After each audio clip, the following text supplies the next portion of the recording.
Hello students, today we will study about the criteria for congruence of triangles.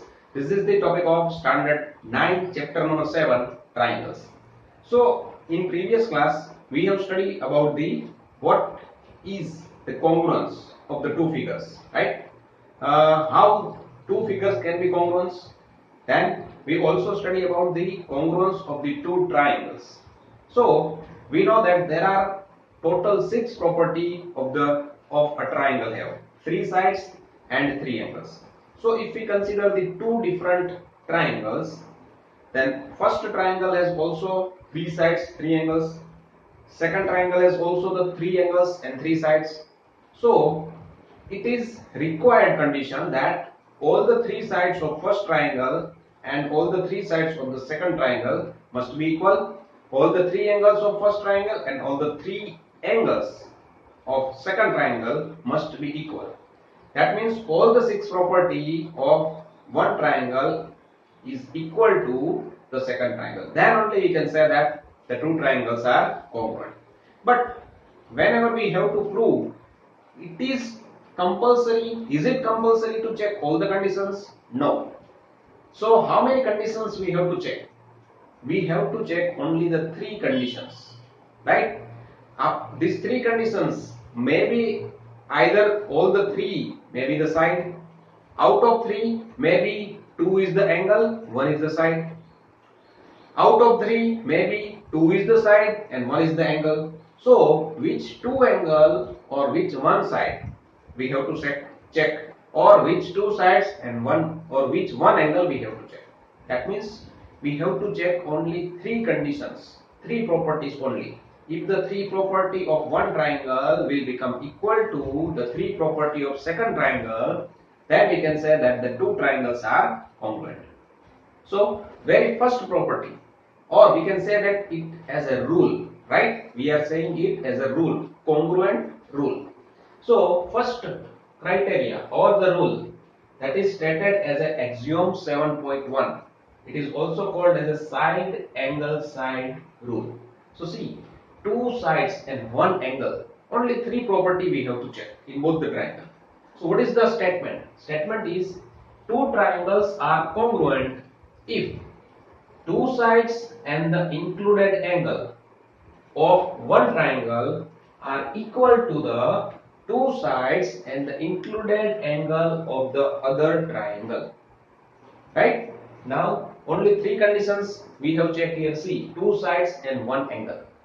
But one thing here we have to notice it, where is their angle must be included between the 2 sides.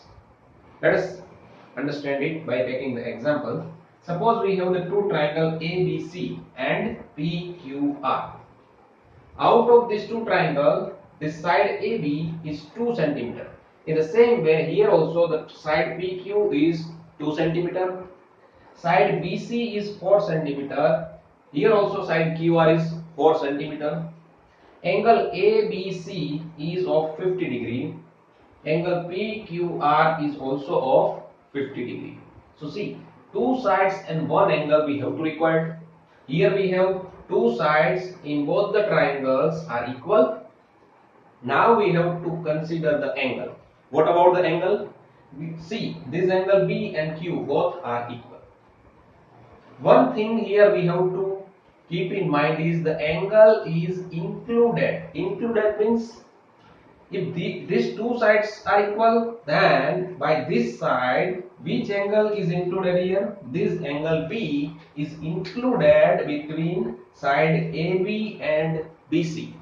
In the same way, angle Q is included, or Q is formed by the 2 sides PQ and QR. So this angle Q is called the included angle between these 2 sides, right? Here we cannot take the angle R because these 2 sides are given, and if we consider this angle is not included between these 2 sides. So keep in mind this thing. This is the meaning of included angle. Okay, so here 3 conditions we have. AB sides is equals to PQ sides, that is one of the side. Angle B is equals to angle Q, that is one of the angle. and BC side is equals to QR side, that is the second side.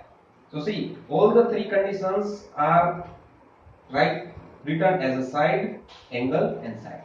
So if in this two triangle this criteria is satisfied, then we can say that triangle ABC is congruent to triangle PQR. And by which rule? Side angle side rule.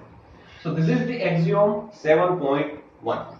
This is the statement. Axioms are the statement which are the universal truth. We have to accept it.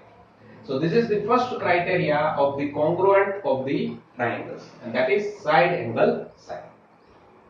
Let us understand it by taking one of the example of exercise 7.1. Question number 1. So what is the question?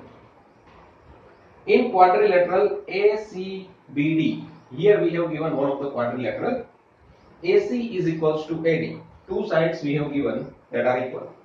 AB bisects angle A, so that triangle ABC is congruent to triangle ABD.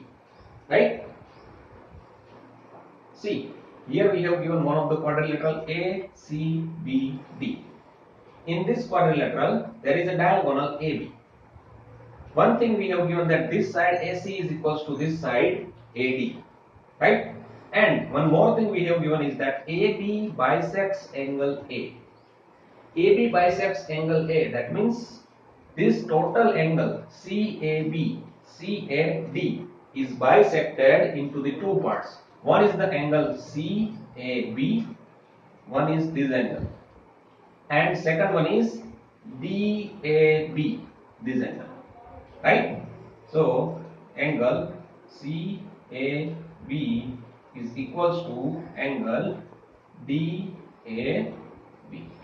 These two angles, we can write down that both the angles are equal because we have given that AB bisects the total angle CAB. So if the total angle is of 60 degree, then both these angle will become 30-30. Right? Okay. Now we have to prove that. What we have to prove? We have to prove that triangle ABC is congruent to triangle ABD.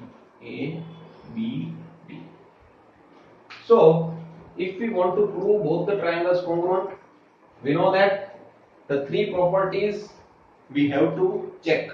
If the three properties of both the triangles become equal, then we can say that these two triangles become congruent.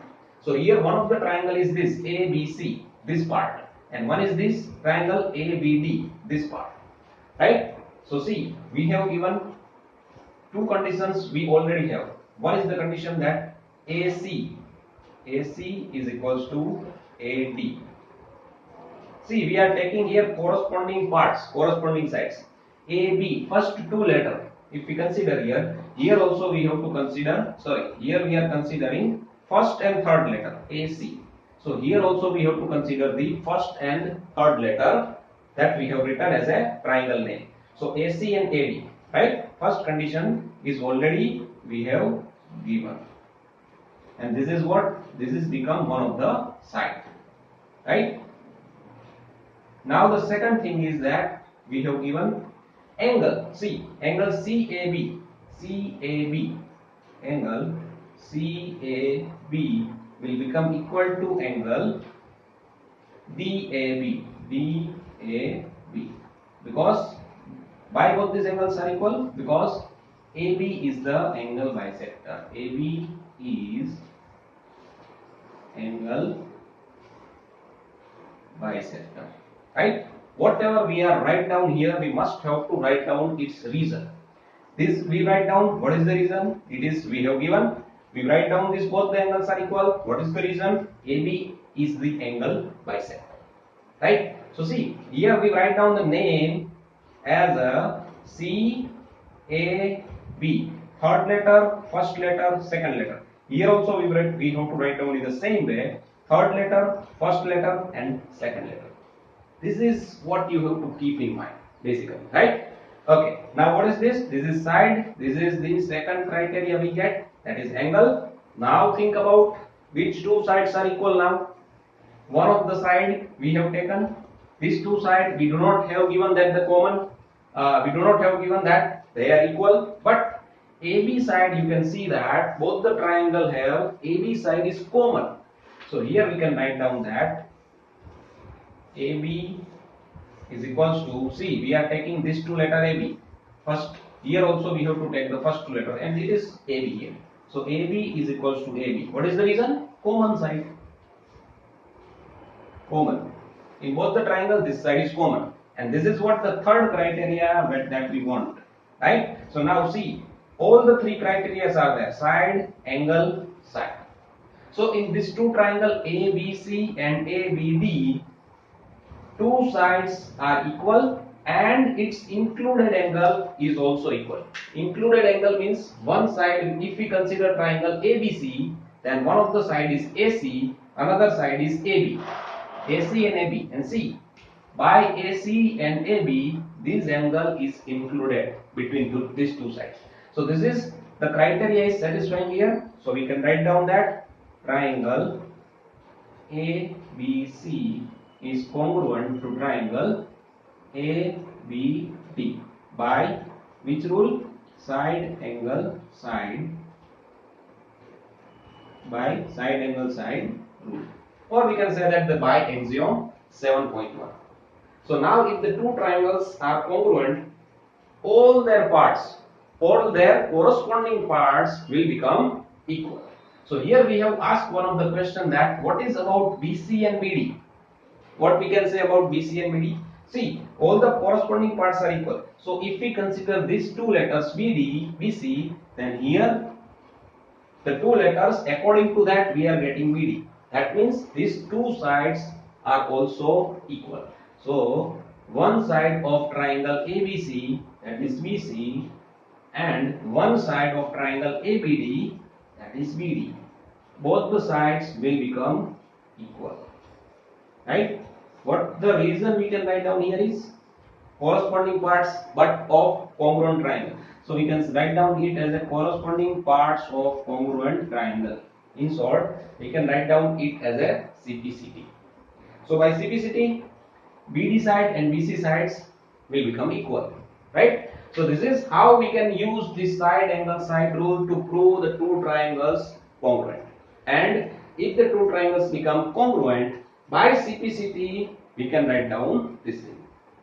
Okay, now by CPCT, what other things we can say that? We can write down that angle ACB, this angle will become equal to this angle. ACB angle will become to ADC. In the same way, angle CBA, this angle CBA will become equal to DBA. These angles are also become equal. Right? So this is the feature of this CPCT, and this is the property we can use if the two triangles become congruent. Okay? So this is all about this lecture. Thank you.